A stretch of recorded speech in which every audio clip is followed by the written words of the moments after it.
Near point of a hypermetropic person is 75 centimeter from the eye.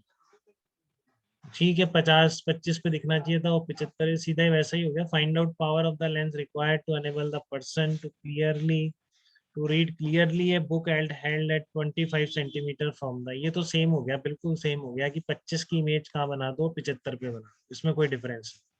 ठीक है, आ रही बात समझ.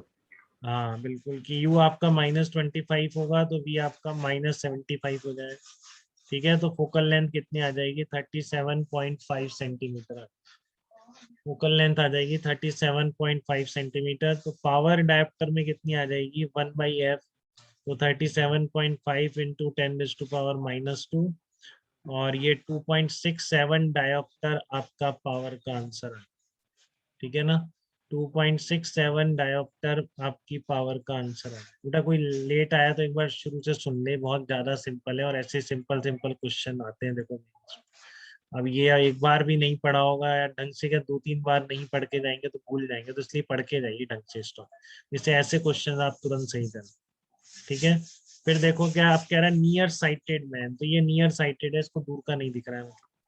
ठीक है, can clearly see the objects up to a distance of 1.5 metre बाद दिखता ही नहीं है इसको, बताओ. ठीक है ना, 1.5 मीटर बाद इसको दिखता ही नहीं. तो find out power of the length of spectacles necessary to remove. तो आप क्या करना चाहिए, इनफाइनाइट वाले ऑब्जेक्ट को कैसे देख सकते हैं, 1.5 मीटर तो 1.5 पे लेके u इंफिनिटी हो जाएगा. Very good. कि आपके अगर ऑब्जेक्ट इंफिनिटी पे होगा तो इमेज कहाँ बन जानी चाहिए, 1.5 मीटर पर बन जानी चाहिए.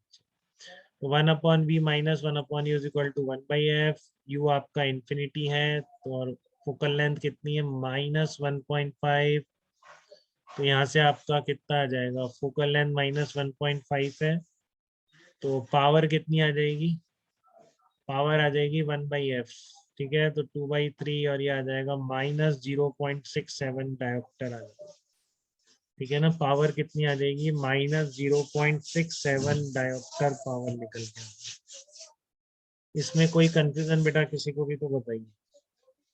अपने आप नेगेटिव आ गया, मैंने पहले ही कहा था आपको दूर का नहीं दिख रहा है तो आपको डाइवर्जिंग लेंस यूज करना पड़ेगा. तो नेगेटिव फोकल लेंथ वही बता रहा है कि ये जो आपका लेंस होगा दैट विल बी डाइवर्जिंग. तो आपको दोनों तरह के आते हैं, चाहे से आप मायोपिया हो या हाइपरमेट्रोपिया हो, दोनों को करेक्ट करना आपको आता है. कितनी फोकल लेंथ का या कितनी पावर का लेंस रिक्वायर्ड होगा, ये आप हमेशा कैलकुलेट कर सकते हैं. ठीक है, इसका आंसर निकालना एक बार जल्दी से करना फटाफट इस क्वेश्चन.